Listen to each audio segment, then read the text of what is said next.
దేవుణ్ణి నువ్వు పట్టుకున్నంత వరకు నువ్వు దిక్కు లేని వాడువు కాదు. నేను మన దిక్కు అవుతే రాజాలా నువ్వు కనపడతావు. రాజాకి ఏమీ లేవు. నా ఎవరి కాలంలో సరిగా తినడానికి కూడా ఉండేది కాదు, అంటే డబ్బులు లేక.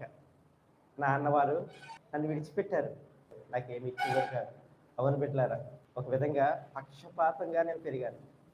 నాకు తెలిసిన కన్నీరు.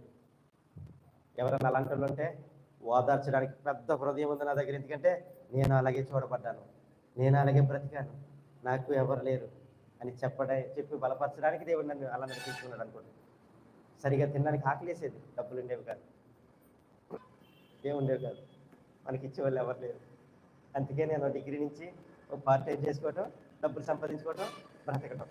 తెలిసిన బాధ. నా ముందు నా వాళ్ళు మాట్లాడిన మాటలు నేను మరవలేరని. ఓకే, నువ్వు ఎవరు లేరు అనుకుంటున్నావు కదా, వాటి లేరనుకున్నప్పుడే దేవుడు నీతో ఉంటాడు.